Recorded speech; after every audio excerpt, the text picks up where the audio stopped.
दरवाजे पे खड़ी रिद्धि ये सब सुन रही थी। थकान और परेशानी के मारे उसके पैर टूटे जा रहे थे, चलने की वजह से उसके पैरों में छाले पड़ गए थे।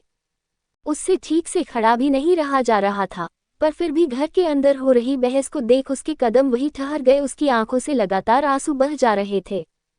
उसको बेहोशी सी आने लगी थी। तभी उसने सहारे के लिए पास की दीवार को पकड़ना चाहा, जिसकी वजह से पास में रखा फ्लावर पॉट गिर गया, जिससे सबका ध्यान गेट की ओर गया।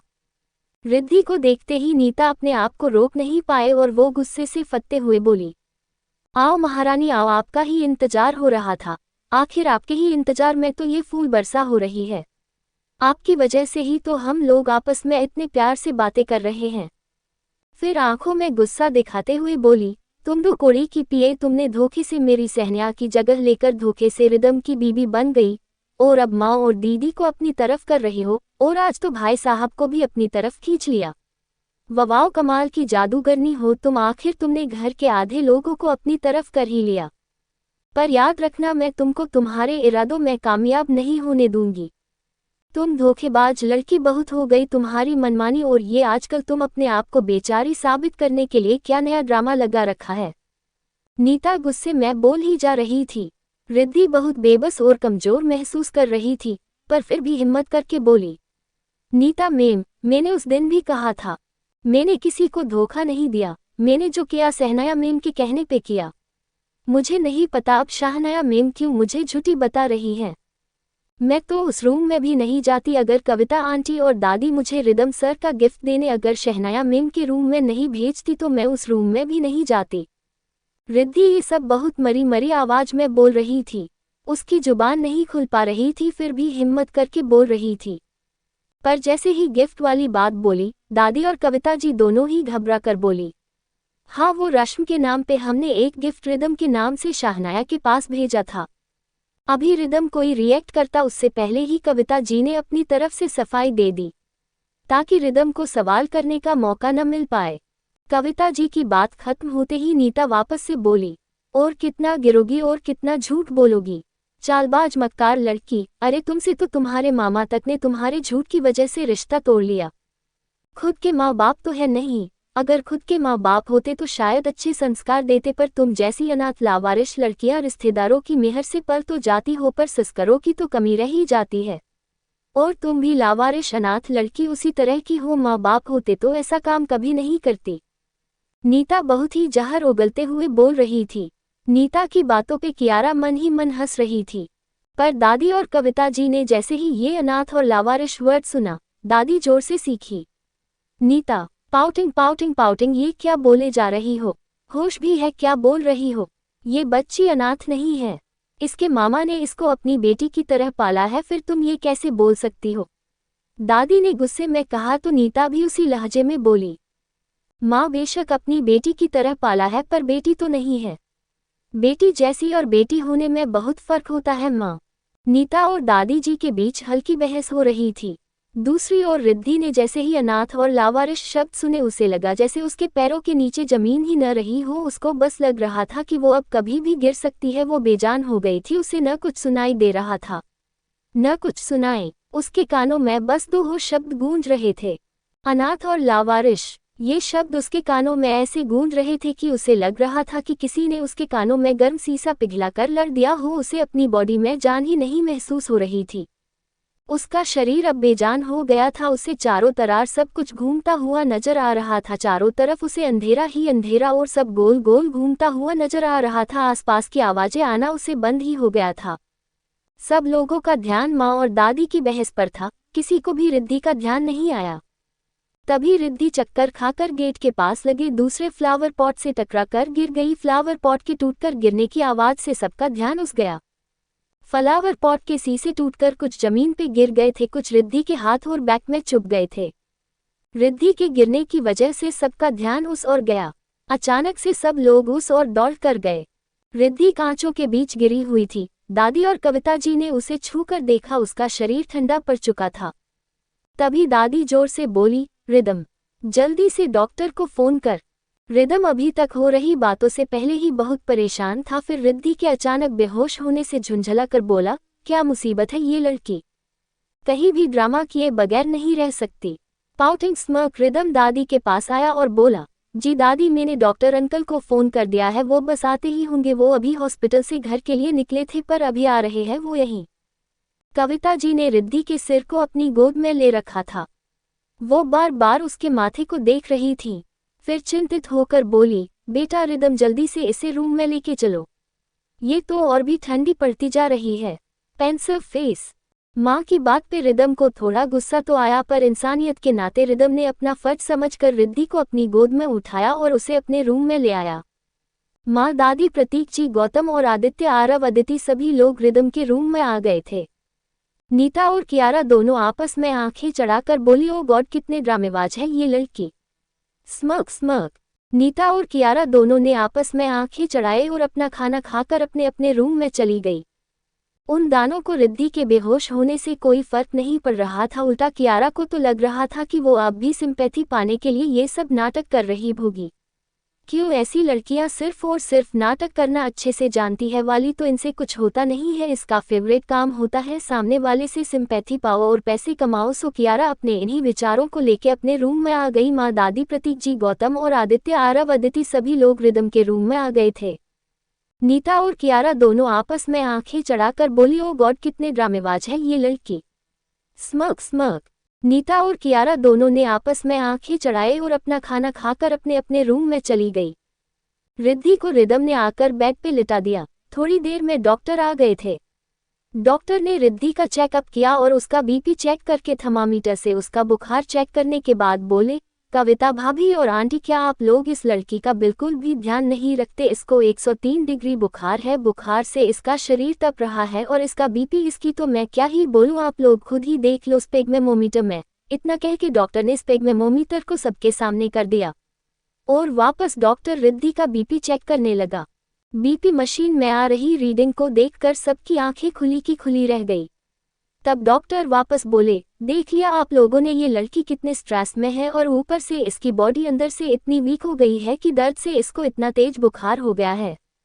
अभी मैंने इंजेक्शन लगा दिया है, लेकिन ये मेडिसिन और ये सिर्फ है जो इसको हर 2 घंटे में देनी होगी। अगर इसके बाद भी रिद्धि का बीपी नॉर्मल हो जाएगा और इसके बाद भी अगर इसका बुखार नहीं उतरा या बीपी नॉर्मल नहीं हुआ तो सुबह इसको हॉस्पिटल में एडमिट कराना पड़ेगा।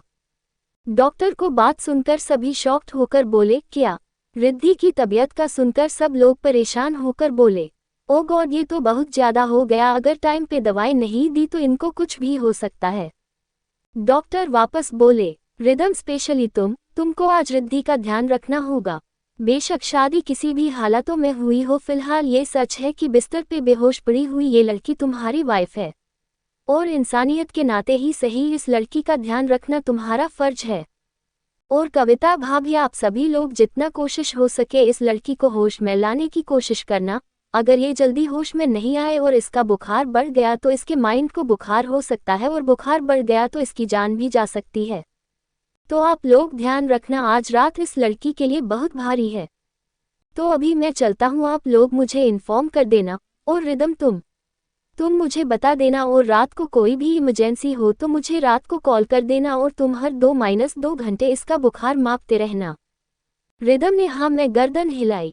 डॉक्टर के जाते ही सभी लोग बोले, ये तो सच में बहुत सीरियस बात हो गई। तभी प्रतीक और गौतम दोनों कविता से बोले कि वो रिद्धि का ध्यान रखे और कैसे भी करके उसे होश में लेके आना, और जो भी बातों है वो इस बच्ची के होश में आते ही कर ली जाएंगी।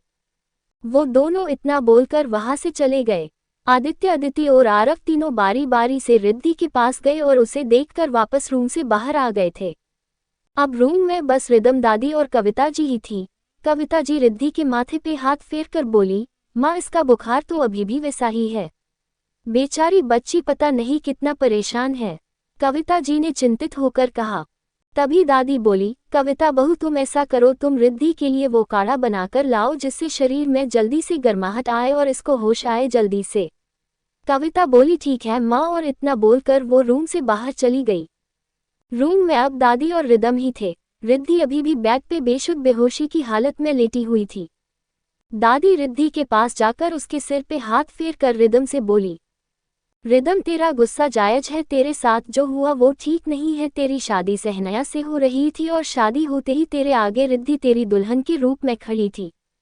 जानती हूँ बेटा, बहुत मुश्किल हुआ होगा तेरे लिए, पर बेटा हम लोग रिद्धि के मामा को अच्छे से जानते हैं और रिद्धि तुम्हारी पिए रही है, तो इतना तो तुम भी जान गए होंगे कि शायद रिद्धि ने ये सब जानबूझकर न किया हो। बेटा हो सकता है कुछ ऐसा भी हो जो हम सबको दिख नहीं रहा हो, पर समय आने पे दिखे और समय के साथ ही पता चले कि ये गलत नहीं थी। देखो बेटा, कभी कभी हम जो सोचते हैं वो नहीं होता, लेकिन जो सोचते नहीं है वो जरूरी हो जाता है। तो तुम अपने दिमाग को ठंडा करो और एक बार सच और झूठ की तह तक जाने की कोशिश करो। सच में कुछ ऐसा हो जो रिद्धि को भी न पता हो और हमें भी।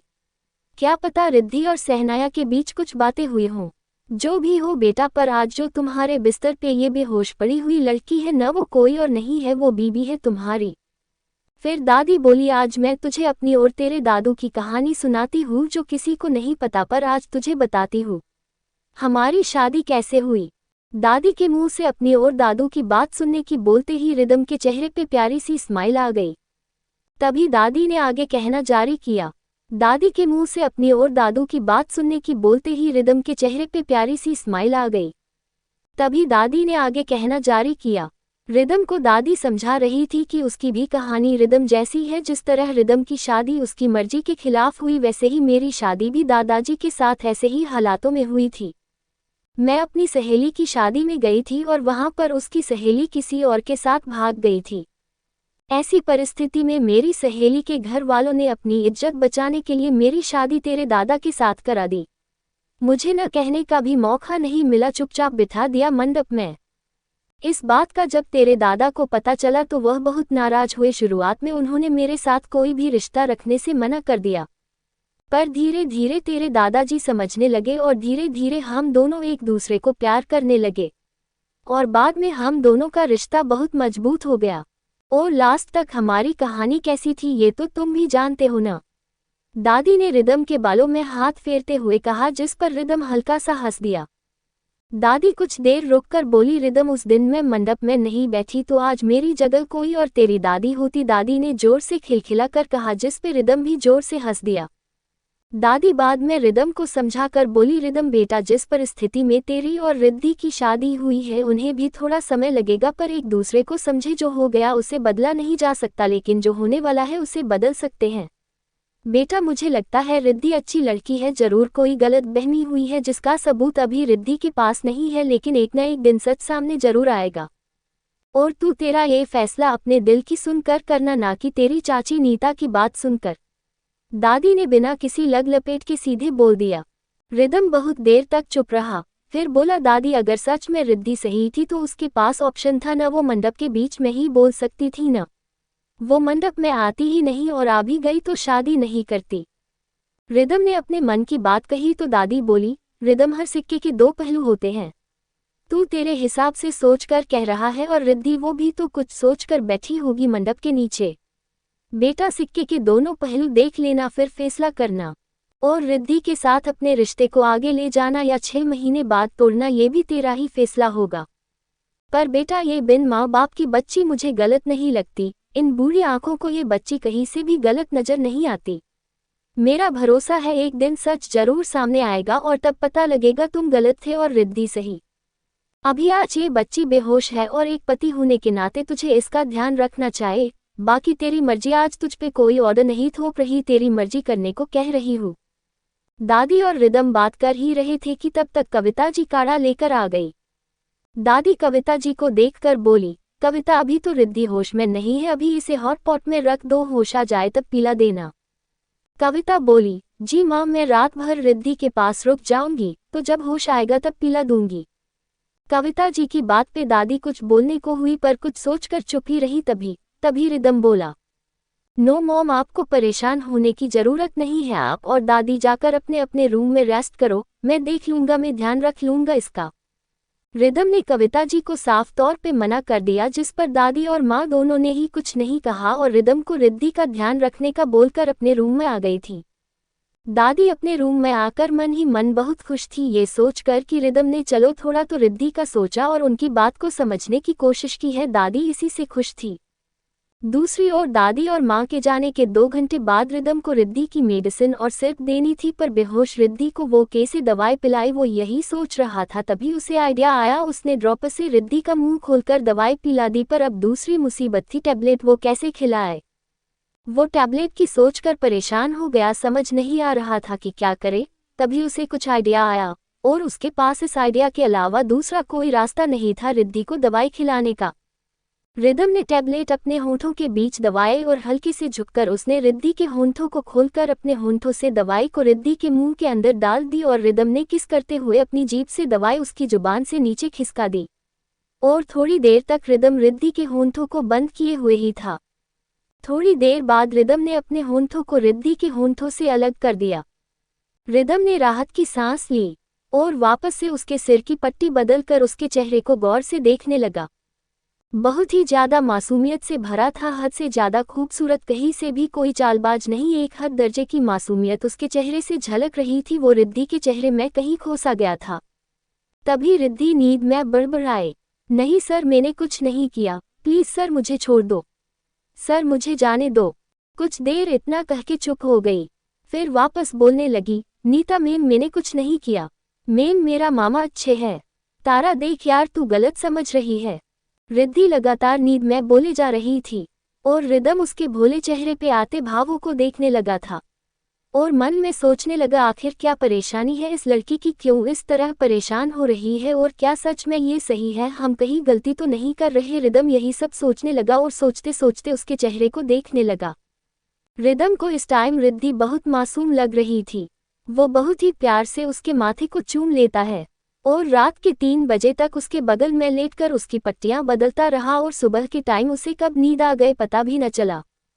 सुबह के 9 बजे दोनों सो रहे थे, तभी रिदम की नींद खुली। उसने देखा रिद्धि उसकी बाहों में आराम से सो रही थी। उसने खुद ने रिद्धि की कमर के चारों तरफ हाथ लपेटे हुए थे। दोनों बहुत प्यार से एक दूजे की बाहों में सुकून से सो रहे थे। ये कहानी मैंने थोड़ा एडिटिंग के साथ वापस से लिखी है और आगे कहानी में बहुत से बदलाव आएंगे, तो कहानी पूरी पढ़े और वीडियो के एंड में लाइक करके कमेंट में हेयर दे दिया करो प्लीज़। आपके पैसे नहीं लगेंगे पर मुझे आगे बढ़ने में हेल्प जरूर होगी।